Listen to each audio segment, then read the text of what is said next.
You're watching Worldview 2, built on the 35 years of Worldview books, documentaries, research, high-profile interviews, and the radio and television broadcasts of Brannon House. Colonel Rob Maness has a lifelong record of providing dedicated service to this nation. Having worked his way up from the enlisted ranks to full colonel, he served our country for more than 32 years. He has served as a bomber squadron commander, bomb disposal technician, Joint Chiefs of Staff Operations Officer, assisted the National Security Team with the campaign plan for the global war on terrorism. He authored the first theater nuclear war plan and served as the Vice Commander of America's largest airborne intelligence wing. Colonel Rob Maness is a true American hero.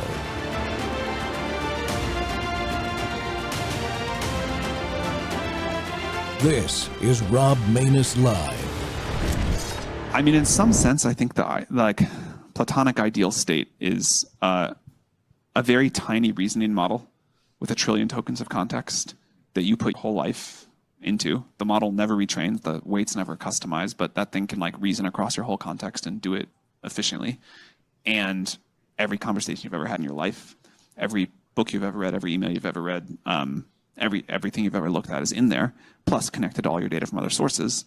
And your life just keeps appending to the context, and your company just does the same thing for all your company's data. We can't get there today, but I think of kind of like anything else as a compromise off that Platonic ideal, and that is how I would eventually, I hope we do customization. Artificial intelligence, your own personal demon. Welcome to Training Tuesday. The Rob Maness Show is live on Worldview Tube, our X Spaces simulcast, Rumble, YouTube, Truth Social Plus, Amazon Fire, Apple TV, and Roku. Wow! That was Sam Altman of ChatGPT. His words are worth repeating, and I'll quote it. We want ChatGPT to remember your entire life. The ideal state is a very tiny reasoning model with 1 trillion tokens of context that you put your whole life into. The model never retrains. The weights never customized, but it can reason across your whole life context and do it efficiently. Every conversation you've ever had in your life, every book you've ever read, every email you've ever read, and everything you've ever looked at is in there. Plus, it is connected to all your data from other sources, close quote. The light bulb came on for me when I reached out to schedule today's guest, and he sent me one of the tweets that he put out. This was what he wanted to discuss today. And his comments on Altman's idea with ChatWeegie PT, from the Ouija board, you get your own personal demon who looks over your shoulder 24/7, offering life advice when needed. Who the hell wants this exactly? Close quote. We'll be discussing this plus for where we're at with AI and how it will impact American jobs today and in the future. My guest today is War Room's tech editor, Joe Island, author of Dark Aeon, Transhumanism, and the War Against Humanity. And that's the groundbreaking, absolutely groundbreaking book revealing the dangers of AI and the intent of many of the people and entities seeking to advance it, like Mr. Altman there. The introduction in Dark Aeon's Amazon page says, quote, like a thief in the night, artificial intelligence has inserted itself into our lives. It makes important decisions for us every day. Often we barely notice, close quote. Joe, welcome back to the Rob Maness Show, sir. Rob, very good to be here. Thank you very much. And you know what? It's been too long since I've had you on. I'm going to have to try to get you to come on the show every quarter because this stuff is going too fast. You're, I think, the best expert to talk to because you're honest about it. I mean, this Altman guy. I do my best to, if nothing else, be wrong truthfully. Well, exactly. Look, nobody's right all the time. I certainly am not. Ask some of the trolls that follow me. They like to find it. Every September, right? Yeah. But honesty is the key, though, especially with this. We got to be clear-eyed about this. Altman's video clip there, when I read that, when I saw it, And I read your tweet the other day when I contacted you. I thought of the words, it is like a thief in the night. Nobody's paying attention at the right level to what's going on. Am I right? It's just like you wrote about. It's in the last maybe 2 or 3 months, it seems like the world has discovered artificial intelligence. It's not that no one was paying attention to it, but I'm seeing a lot more people, especially teachers, and also people who are in the coding industry, right, in the computer science fields, because you are starting to see jobs being replaced by AIs, especially in coding and in customer service. Now, ironically, it's not so far. It's not working out that hot. For instance, there is a fintech company called Klarna, and they made this really big deal about how they were going to replace hundreds of workers with AI for customer service. And the bots just simply didn't work out. And now they're scrambling to get people to come back. And one hopes that the AI won't advance so quickly that suddenly within a year or two, millions upon millions of jobs are wiped out and nobody really knows what to do. One hopes that kind of fumbling approach to all of this will be the norm. And I also think that you have all of these companies who are using the threat of replacement, the greater replacement of humans by AI and robots. They hold this over their employees' heads, sort of like you would hold potential scab labor over a union worker's head, or hold foreign labor over the head of a native worker.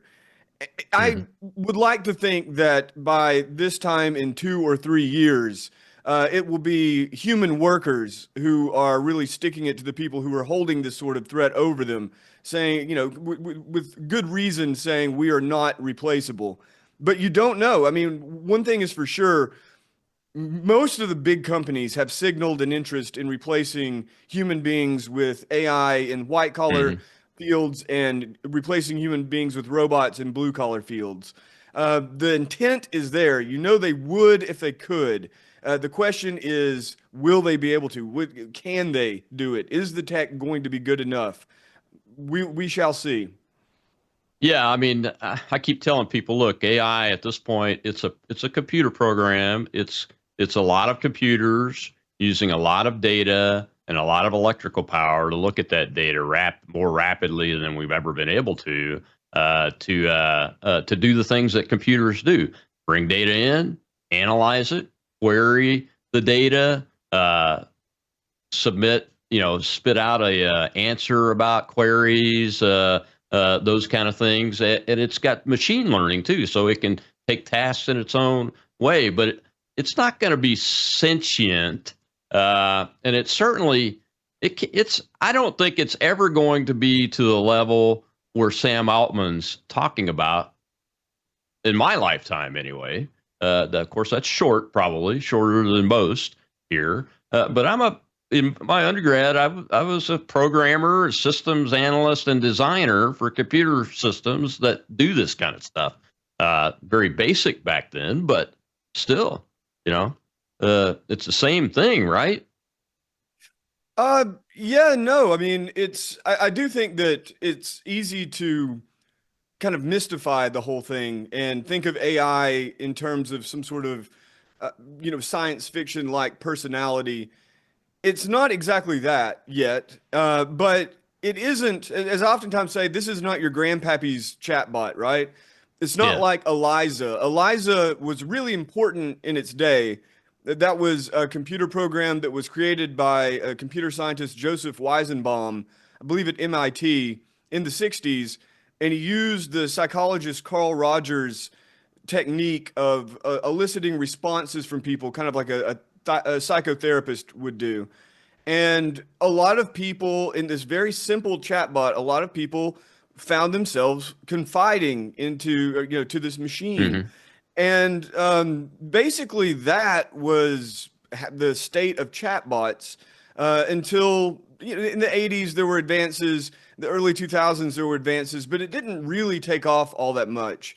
It was really in 2017 when OpenAI began using what's known as the transformer architecture that they had gotten from Google. Google had open sourced the technique.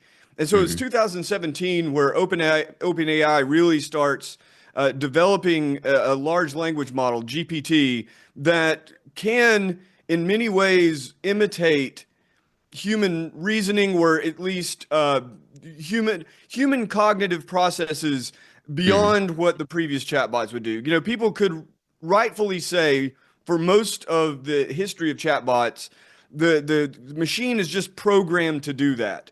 And that was by and large true. There was a little bit of flexibility, but for the most part, there were certain keywords and associations that were hand programmed. The large language models like GPT, like Grok, like Gemini, like Anthropic's Claude, these are very, very different in their nature. They're very different in their capacities, and they're really different in their degree of freedom.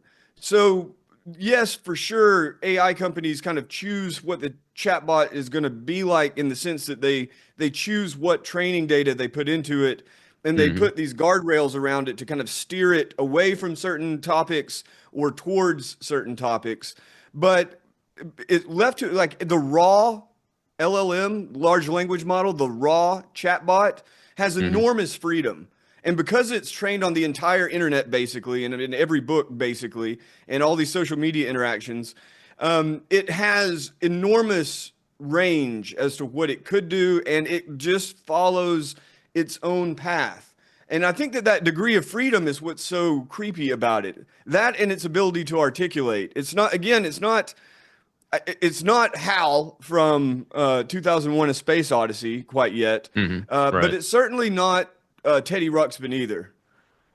How do we, one of the things that I see, and I say it too, it's still a garbage in, garbage out world. I mean, we saw, what was it, the Genesis AI bot?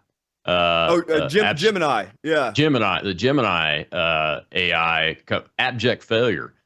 Couldn't spit out anything. Couldn't even spit out a white male pope on an image. Well, with that and those kind of things. What is that? Is that the guardrails you're talking about, or are they training it on something, or is it a combination of both?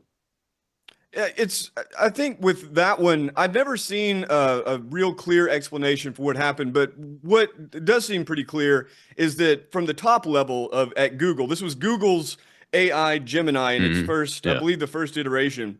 And this was when, this must have been 2 years ago or so now, but people were querying it for, make a Viking or make a picture of the founders or whatever, the U.S. founders.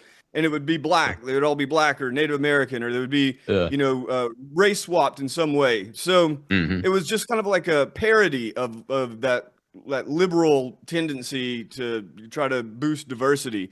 But nobody, I don't think anyone at Google meant for that to happen. They meant for the robot to be, or for the chatbot to be more diverse and race sensitive, right, in its responses.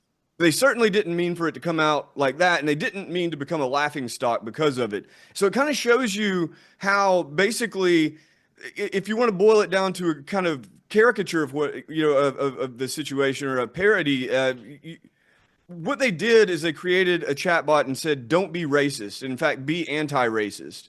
And the result was comical. It was basically like, if the old paperclip maximizer analogy. If you tell a machine, make paperclips, and it begins turning everything into paperclips, and you can't stop it. It's sort of like that. But the thing is that was only a couple of years ago. Now the new model of Gemini, it's got problems, but it is just leaps and bounds beyond what that one was, especially in reasoning, coding, things like that. So I'll tell you a quick anecdote, Rob. When Meta first started pushing the metaverse, when I first started covering tech for the War Room, and I really thought, because of the pandemic, the lockdowns and all of this, I really thought that virtual reality was going to take off, and that millions upon millions of people would disappear into their own brain stems with VR helmets on their heads, right? I Right. tried some really, really good VR, and that was kind of what gave me this feeling, right? And so I basically, I mean, I didn't make any hard predictions, but I basically predicted that this was finally virtual reality's moment, and the metaverse would be a thing, and that collapsed in on itself completely. So it's Yeah. really easy to be wrong about these sorts of things. I also, though, by the way, I didn't think humanoid robots would be remotely close to as good as they are in as many companies as they are today. So it's very difficult to predict these things. Very difficult. Yeah. Oh, it sure is. I don't want to predict it, but I am using them. I'm using them. We'll talk about that when we come back from this break, Joe. Oh, My no. guest today, my guest today is Joe Allen, and the author of Dark Aeon, and it's a fascinating book. You got to go get it. You can find it on Amazon and at Joe's website on his X account. We'll be right back with Joe Allen.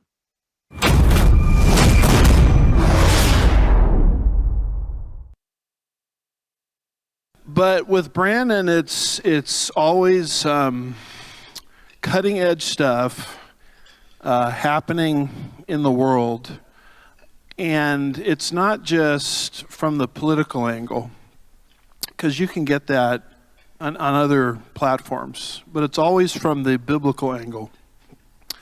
So you're dealing with a guy that loves Jesus, you're dealing with a guy that's very intelligent, you're dealing with a guy that is cutting edge conservatism, and you're dealing with a guy that wants to be biblical all at the same time.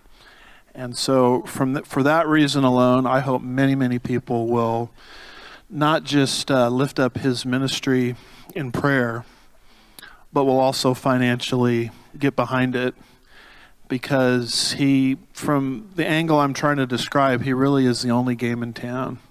And we desperately need it in these last days. Can I get an amen to that?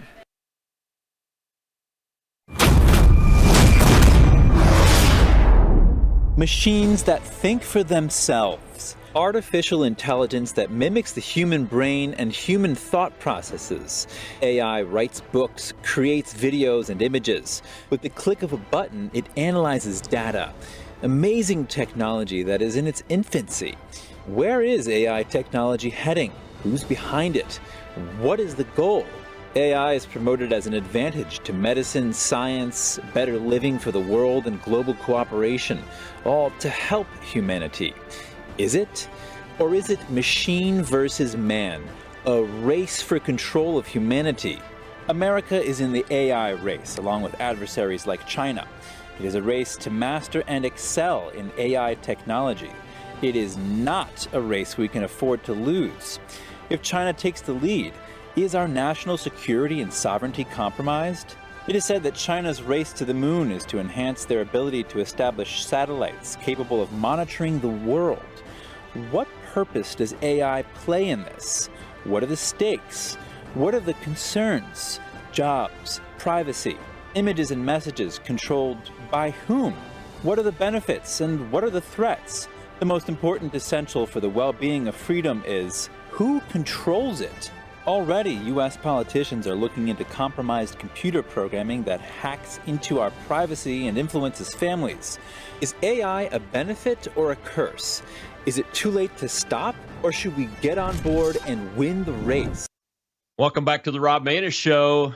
It's Training Tuesday, folks. I got to tell you, artificial intelligence or your own personal demon. Is that what we really want? And my guest today is author of Dark Aeon, Transhumanism and the War Against Humanity, Joe Allen, who's also the War Room tech editor and has a Substack, The Singularity Weekly. Go check it out. Joe, welcome back to the show. And Joe, you were a panelist on that. That's the opening clip from a panelist from NTD News that you were on that panel with three other folks and everything. But the opening clip is very, very telling because it walks through the issues and the questions that a lot of people have. You mentioned that you were surprised by the ability of the humanoid robots that we've seen today. Have you been up close and personal to an Elon Musk Optimus? I have not yet, but I did actually. I did an interview with Amica. It's put out by Engineered Arts, and I was in California in December of 2023. So it's over a year ago, almost a year and a half ago now. I still never released it. Maybe I'll put it together and release it tomorrow. I don't know. The footage didn't come out all that well, but point being, I interviewed the robot, and the responses were actually pretty shocking. You know what? You've inspired me. Listeners, check back in a week. I now announce I will release the interview with Ameca. I did do another one. It's the same model, a different AI in the brain, so to speak, at the Las Vegas Sphere. And, a friend who I'd met in Vegas described she had been in it and described it as a temple to transhumanism. And sure enough, it absolutely was. It was astounding. If you've seen the Las Vegas Sphere, just an extraordinary LED dome that's capable of producing all sorts of wild visual effects. And then inside is a kind of similar dome that functions like a 360 theater. But as you go in, there are all of these monuments to robotics and technology. And then up in the foyer, there are 5 Ameca robots. They call them Aura. It doesn't really matter. And you have these like plaques or placards that describe progressively the transhumanist ambition to go into the metaverse and to become immortal, to create sentient AI. And you can talk. And I interviewed that robot. I'll tell you what, too, if you check back in my Twitter account, I'll repost that interview. It was interesting. That AI wasn't as advanced, though, as the AI that was in California. All this is to say, the experience wasn't as mystifying as you would think. Like, in fact, it's very demystifying because it really exposes the kind of limitations and the glitches that are inherent in these sorts of things. So it's not that I thought that the robots were about to come alive and kill everybody, but any inkling that I did was, for the most part, dispelled. Yeah, it's and that's kind of why I wanted to ask you if you had been up close, because I've worked with robots many years ago with bomb disposal robots that we were testing back then decades ago. They're still pretty good today. They're pretty good today, but they're basically working on the same type of articulation and those kind of things with a little bit of a mechanical improvement, because we really haven't come that far with appendages and fingers and wrist motions and those kind of things when it comes to that. Although Musk, I think if everything that we're seeing is accurate, Musk has done a really good job at that. And I've seen some other videos, like one of them on a gun range, the mechanical dog videos. It's hard to tell whether those are deep fakes, actual, or a mixture of the two, but it seems like we are moving pretty well. But the brain is what I'm interested in. And you kind of went, oh no, when I said I was using the AIs. Look, Grok is the one I've used the most. But what I've been doing with it is like, there's no better way to test it really for an individual like me, Mr. Average American, than to do things like ask it the question, tell me all about myself, because I'm the one that knows myself. And I can be a gauge up against that model that Altman was talking about, the demon on your shoulder thing, that's every single thing. And it's kind of remarkable. I've got a pretty publicly known life, and everything's public record as far as I know. And it's pretty remarkable what that thing cannot figure out. It really is. Which is and also kind of heartening, right? If it did give you like all these accurate descriptions of yourself and all these deep insights that you hadn't arrived at, the creepiness of that would be astounding. Although I know people who say that they are having these sorts of experiences with Claude. When you pay, you get a much better model, access to a much better model, and people who are using GPT. I don't know, because I don't use it at all. I refuse to. It makes me probably one of the worst tech editors ever, I guess, because I only know about what other people tell me. I just something we'll say it's superstitious and leave it at that. But I do think that this, let's say it's just going to stay where it's at and barely improve, right? Right. Even then, the problems are already manifesting on a large scale. It's a real big issue in schools. Kids are using it to write their papers, to cheat. They become super dependent on it for answers if they are even trying to learn. And teachers are completely, they're pulling their hair out. They don't really know what to do because there aren't really rules and systems in place. And it's really an extension of processes that have been happening for decades, right? The education system, by and large, has been very poor and has failed kids for a couple of generations now, at least many of them in many schools. And so you already had kind of a rotten environment. And then they brought laptops into the classrooms. Some schools, in my own county in Tennessee, they had an experimental program some 10, 15 years ago where every student was given a laptop and everything was done on a laptop to bring these little young redneck tykes into the future, right? By the way, when I was a teacher, I refused to let any kid pull out a laptop in my class at all, except for one kid who had a broken arm. But every time I'd look over his shoulder, he was on Facebook. So, I mean, that's why I did it. But so this digitization process has been going on for a while. And there are more and more e-learning platforms. And during the lockdowns and the school closures of 2020 and 2021, that really exploded in adoption because kids were kind of, parents were forced to subject their kids to this sort of thing. And then, fast forward just a few years, and you have these advanced chatbots that are good enough for rock and roll. And you have kids who are already kind of pre-digitized and pre-acclimated to looking to a computer as authority and also as a shortcut to whatever, solution to any problem they have.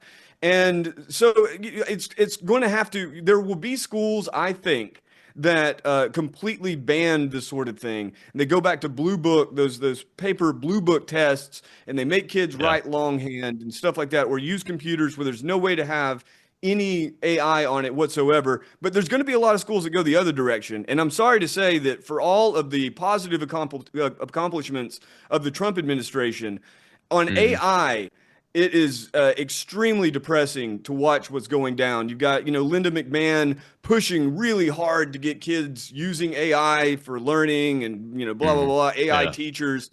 You've got the executive order that kind of authorizes the use of AI in the classroom that was just signed maybe a week ago. And then you, of course, had Trump endorsing the Stargate project, which if it's realized, I mean, Larry Ellison of Oracle, who's a big component of that, he also has this vision of a computer system that knows everything about you and is intelligent enough to reason about you. And when I say you, I don't just mean you and me. I mean hundreds of millions of people, including DNA analysis to associate, certain behaviors and tendencies with DNA. So I think that, again, if it stays where we are right now, the biggest problem we have is not necessarily yet computers getting smarter. The biggest problem we have is human beings getting dumber. And we didn't need a whole lot of help in that department. And it's just kind of it's accelerating that. It's accelerating human atrophy. And that is an enormous problem that is going to have to be grappled with, especially with kids. But these systems are as bad as they're ever going to be. Right? They perform as poorly as they ever will. So there is the possibility that they will gain a lot more capabilities, that context window that Altman's talking about will expand, that the reasoning capabilities will expand. And the big threat there is, of course, you will have companies across the board replacing human beings with AI, and you'll have government agencies doing it. They already are trying, but it's still very, very, very early. Yeah, I agree. It's, I homeschooled my youngest son from 7th grade till he graduated from high school. And I used an electronic system, but it was not based on computers. It was based on real teachers, and teachers actually teaching in the classroom. And it required me to supervise it. Even though he had a laptop and DVDs and that kind of stuff and could go do research online, if you weren't there to watch over that and make sure they were following good guidelines and getting the information the way they needed to, that could go off the rails very easily. That's what I see happen during the pandemic. We got to take another break, Joe. When we come back, I'm going to play a little clip from Klaus Schwab about the immortality of your AI. And we got a question from the audience for Joe, and we'll take that when we come right back on the Rob Maness Show.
You have the chance to look forward to a career of 50 years. And my own opinion, maybe more. You will get some injections and some and so on, and then don't forget your avatar will continue to live. So. And your brain will be replicated through artificial intelligence and algorithm. So we don't know, but at least 50 years. Welcome back to the Rob Maness Show. We're talking about artificial intelligence, and the demon on your shoulder, essentially. And that was dear leader of the world's globalism movement, Klaus Schwab, the World Economic Forum, talking about being immortal, essentially having your brain replicated, your avatar lives on. I mean, they're really deifying this type of computer system, this large language model. My guest today is Joe Allen, the tech editor for Bannon's War Room and author of Dark Aeon, a book about this very subject, transhumanism and its war against humanity. Joe, before we talk about Mr. Herr Klaus there, let's take this question from the audience. Go ahead, Joe.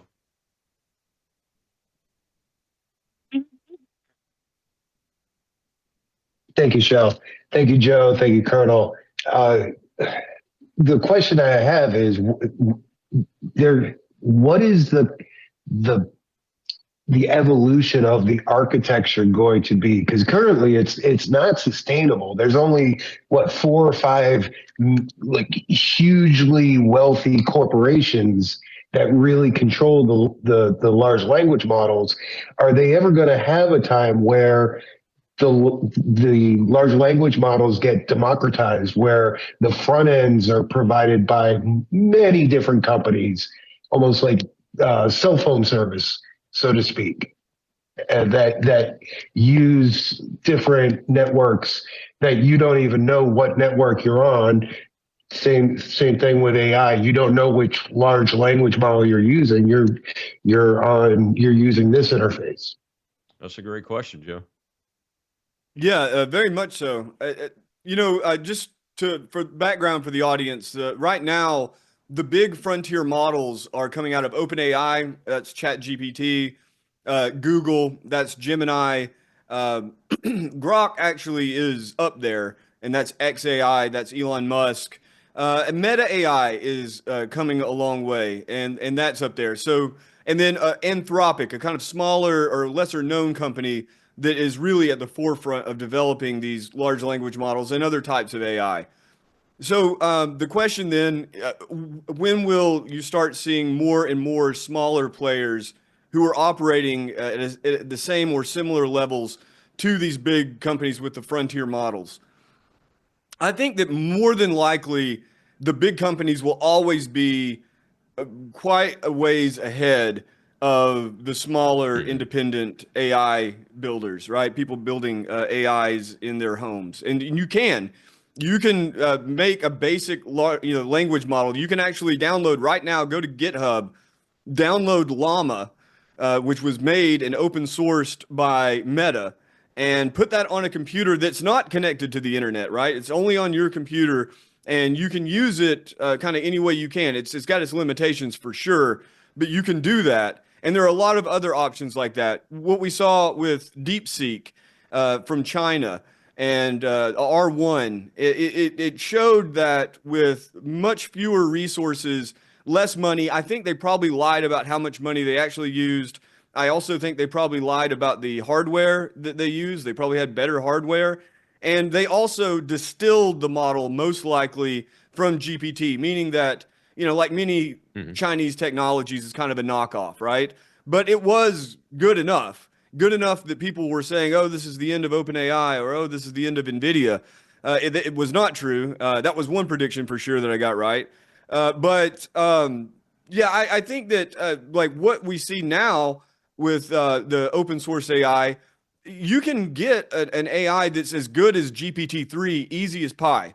And again, Llama is about there, right? And it's small enough that you can put it on a home computer. So it's kind of it's two-way answer to that. The frontier companies will remain at the frontier. You look at the Stargate project or the data center, the Colossus supercluster being built by Elon Musk and xAI in Memphis. These are massive operations. So nobody's really going to be able to compete with that. Not in the hardware, not in the amount of power, not in the amount of water, and most likely not in the amount of data that they're able to pour into these systems to train new AIs. But at the same time, where it's at now, as it becomes more streamlined and as you have other companies doing similar things that DeepSeek did, small independent startups even, then they're doing that right now. You will see them kind of catch up to where it's at right now pretty quickly, I think. One final point on that, though, the architecture that the caller referenced, this is also going to be really important. These companies want to build God in a box, right? That's the goal, to build the biggest, smartest thing in the universe, if aliens are not real. So what they want to do, it requires, like, this ambition requires like these massive resources, and they thought that maybe if you just keep scaling it up and making it bigger and bigger and bigger, like a bigger brain essentially, the large language model would become in essence self-improving. In essence, all these new reasoning capabilities would emerge, and they have to some extent. But a lot of others are critiquing this, rightfully so, as an approach, and they believe it's going to have to be some mixture so that these models can't just simply learn from human language and figure things out. They're going to need other modes. So they're going to need reasoning in physics, and that's what Elon Musk is working on with xAI, to have a machine that reasons from first principles, that reasons from physics. And then also Elon Musk and many others are developing these humanoid robots and other sorts of sensor systems to allow the AI to experience the world, the three-dimensional physical world we all inhabit, and understand that world and begin to reason from that. And so that's something fundamentally different from the large language model. It's not just words, right? It's not just book smart, so to speak. It's getting its hands dirty. And again, it's really anyone's guess as to how fast that will progress. But like some of the most aggressive predictions put that God in a box, that godlike AI, somewhere around 2030, which I'm very, very skeptical of this, but it's at least something to consider that at the minimum, you're going to have extremely powerful technologies in the hands of a very small number of people. And I think that's probably the kind of reasoning that the people around Trump are feeding him and his administration, that if you don't do it, if America doesn't do it and doesn't build God in a box, then we'll all be, talking to Chinese chatbots instead. Well, yeah, I mean, that's what Musk said too before he got involved in politics with Donald Trump, wasn't it? When the discussion was going on about do we actually field this originally, and he was opposed to it, or at least he said he was. I'm not sure he actually ever was opposed to it, but then he changed his mind, so to speak, and said, "I'm going to build one too, because if not me, to counter the dangers of some of these other models that are being developed right now, then nobody else will be able to do it." And that's the same argument that you just said about the government and the Trump administration. Do you think that's where it's coming from? I think Musk is a huge influence on that. Absolutely. Others as well, though. Palantir has been a big player in this, and they oftentimes, I think, kind of ride under the surface of the conversation. Every now and then you'll have some libertarian organization. There are people like Whitney Webb has been really obsessed with Palantir and has done a ton of reporting on it. The Palantir, the company, was co-founded by Peter Thiel in the aftermath of 9/11, and it was largely created in order to analyze all of the data that was coming in from surveillance. And they do a number of other things, but primarily too, aside from national security or just security in general, they also do a lot of stuff with aggressive, war-fighting AI. So they're partnering with Anduril, for instance, who is Palmer Luckey, who is a protege of Peter Thiel, to create better and better death drones that presumably can be autonomous and decide to kill or not kill on their own. Although Palmer Luckey, to his credit, has said at least that the ideal would be to keep a human in the loop. But Palantir has been a really big influence on the administration, and Peter Thiel has been a really big influence on Trump. Peter Thiel was with Trump back in 2015, 16. He's been with him for a long time.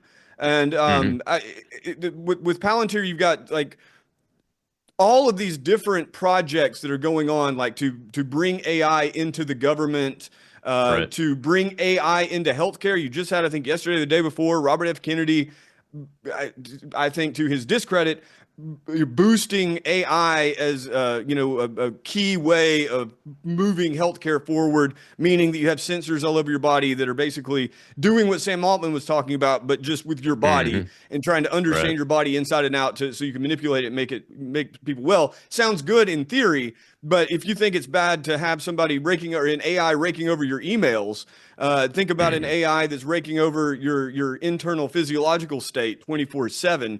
The dangers are just tremendous, and Palantir is at least part of that. And so I guess the short version of all this is that Trump, from his own rhetoric, seems to believe what all of these other people believe, which is that AI, whatever its capabilities, will be a prime determinant in who is the wealthiest, who has the most powerful military, who has the kind of, in essence, the most knowledge and control over the domestic population. And so he's going for it. And, I get the reasoning, but I am completely against it. And if I could speak to Mr. Trump, I would, plead with him to at least try to put the brakes on some of these operations. Yeah, I mean, their view, and they openly say it, and I have to agree with them, I think, on this, is that this development is inevitable now, unfortunately, because it's out of the box. Pandora's box is open. But what I'm concerned about, and we'll talk about this next segment because I'll have an opening clip from J.D. Vance as vice president about AI and everything and its impact on workers.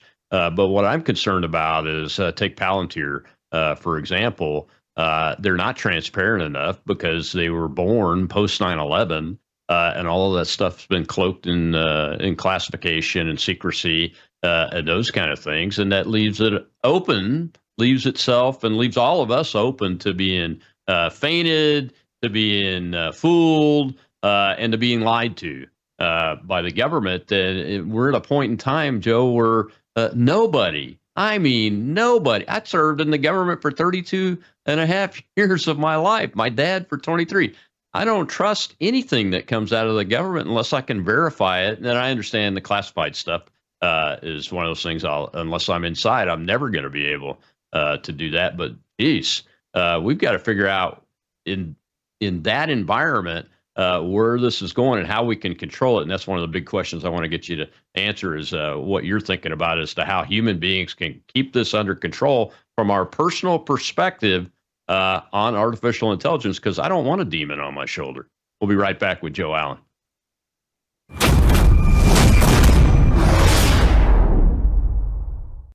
Hello, I'm Brandon House. Would you like to gain access to over 20 years of my radio shows, TV shows, my books? I've written 15 books, and most of those books are ebooks now. And we have conference DVDs, conferences where we filmed our conferences at the Ozarks, literally starting 20 years ago. It's all available in our archived vault. All you have to do is go to worldviewtube.com/vault, worldviewtube.com/vault, and for a reasonable monthly fee, you gain access to over 20 years of Christian worldview programming, news, information, books, documentaries, and a powerful search engine. And folks, it's a great way not only to educate yourself, equip yourself, but it's a big way that you can help fund our continuation as a broadcast network. Please check it out. worldviewtube.com/vault, worldviewtube.com/vault, and help us continue pushing out a Christian worldview.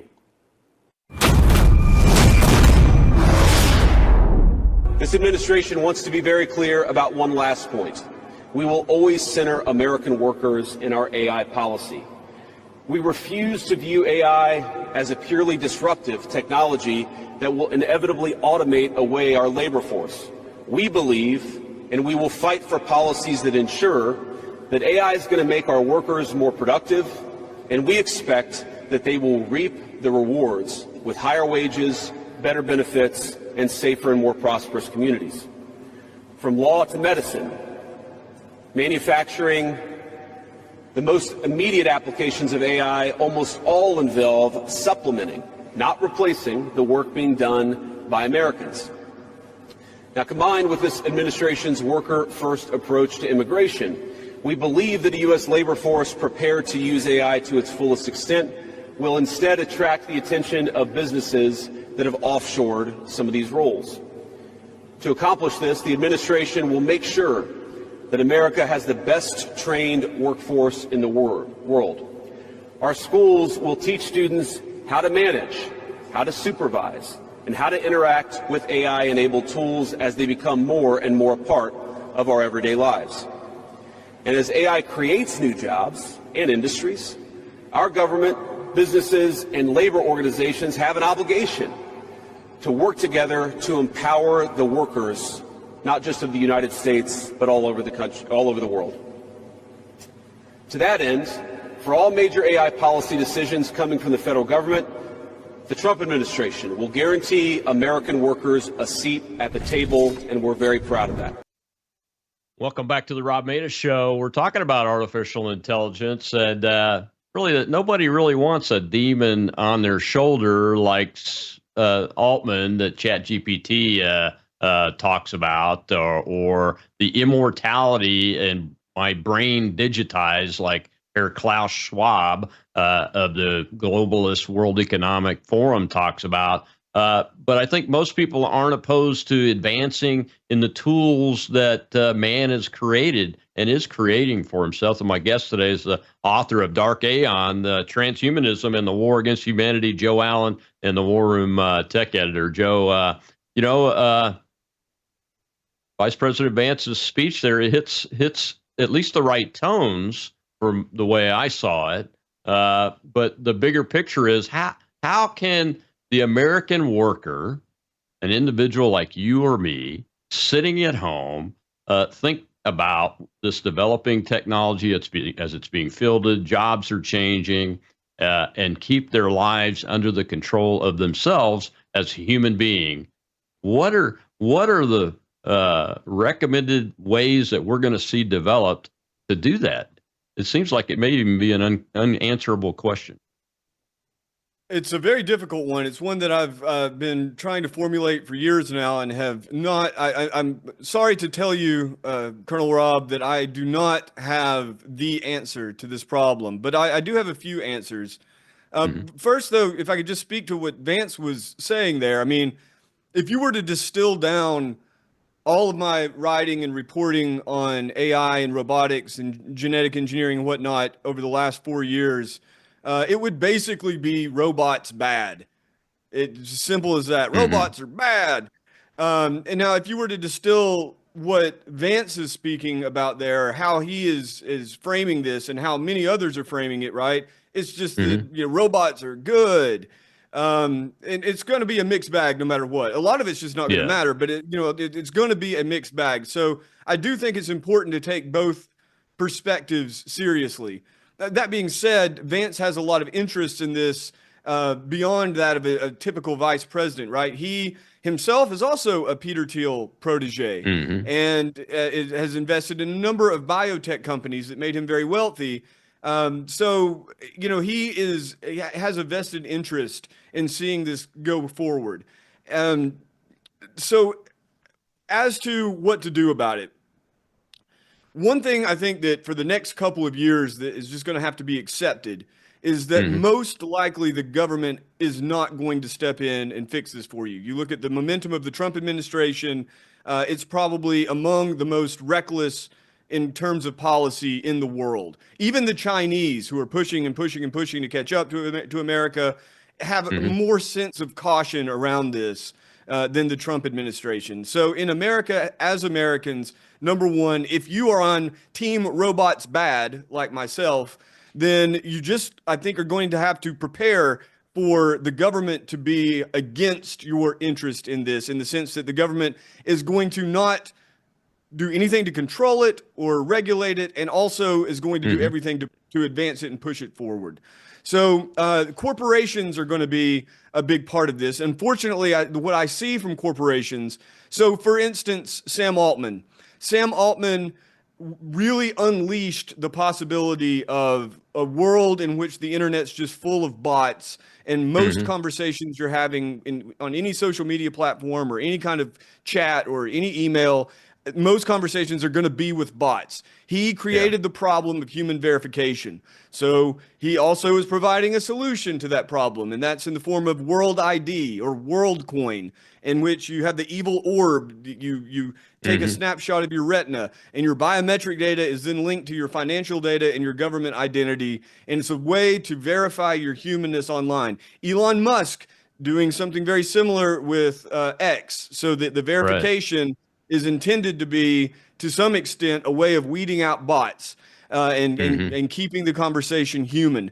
So there are corporations that are creating this problem, are also corporations coming up with solutions. And I don't think that the mark of the beast orb is going to make life better or more pleasant for most people.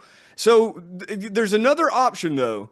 And I think that on the personal and on the communal level and on the institutional level that we can control, there already are lots of people rejecting this. You see this movement of like free-range childhood and digital-free childhood.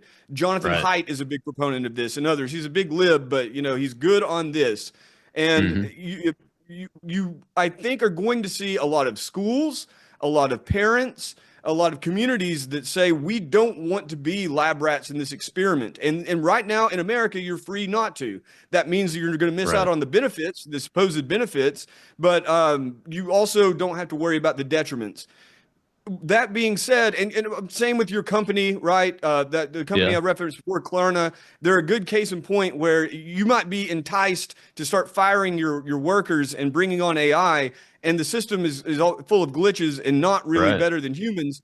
So, or it could go the other way. But on that level, if you have control over that, you can say no. Just like during the pandemic, we had to learn to say no, and I think this is one of those opportunities.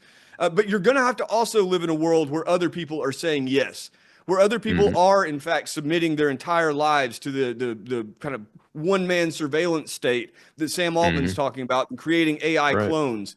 you're going to have to deal with in the coming decades. I guarantee you're going to have to deal with very awkward encounters with people who have dead loved ones in digital form that they interact with perhaps on a daily basis. And maybe you have to sit there at Thanksgiving dinner with, like, dead Uncle Fred on screen, or maybe robot dead Uncle Fred sitting there and, chatting it up about life in the early 2000s. I think that is something that the best way forward right now, because I do think that it's possible in the next couple of few years, after there are some real disasters that are caused by AI, the governments are going to be a lot more keen on bringing it under control and putting hard caps. Maybe it'll happen before, but I think it'll be after a disaster that happens. Up until that point, I think the best thing to do is just to simply recognize that even if the AI isn't getting better, the adoption is going to continue to spread.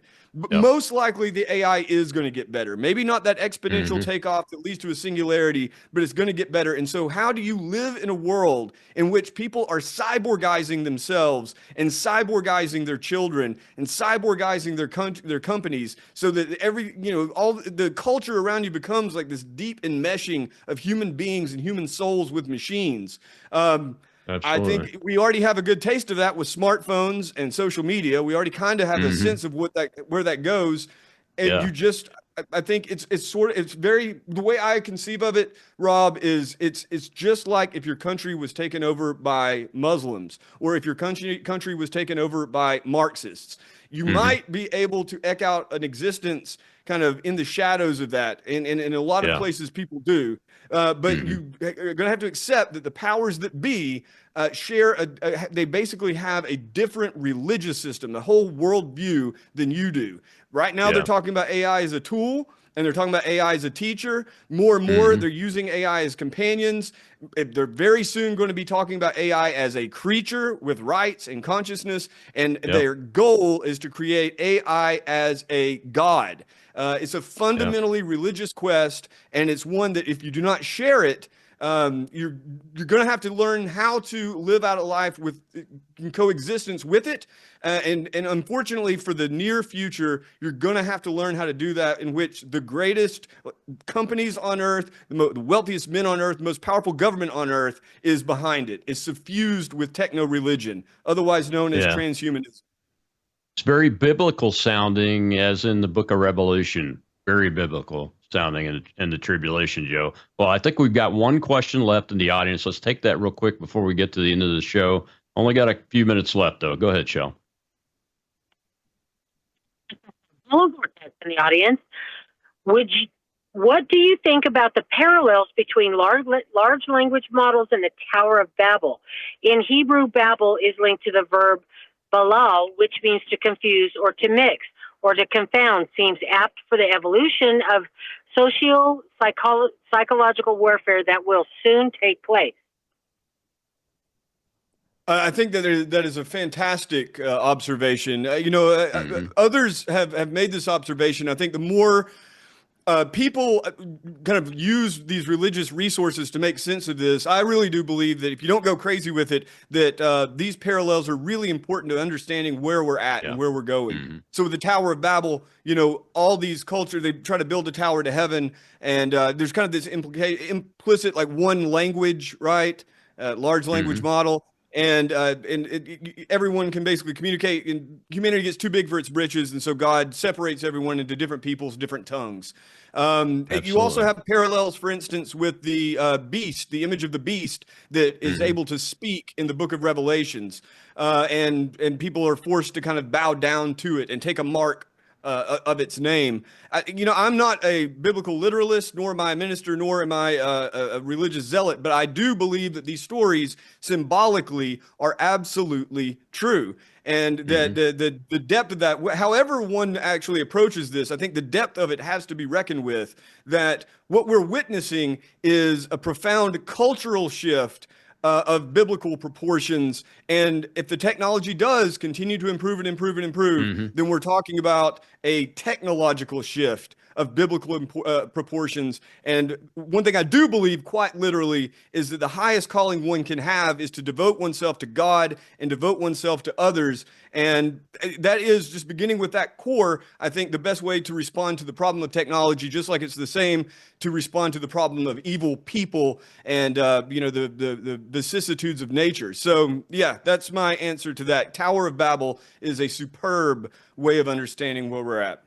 Well, thanks, Joe. I appreciate you coming on, man. We'll have to do it sooner this time because things are moving fast, and I agree with you. Follow God, read, study, be ready, prepare, and act.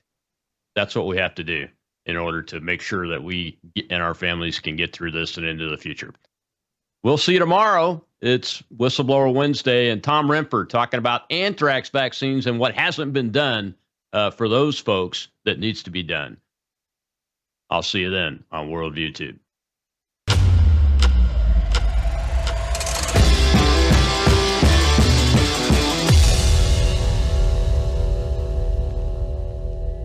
You're watching Worldview Tube, built on the 35 years of Worldview books, documentaries, research, high-profile interviews, and the radio and television broadcasts of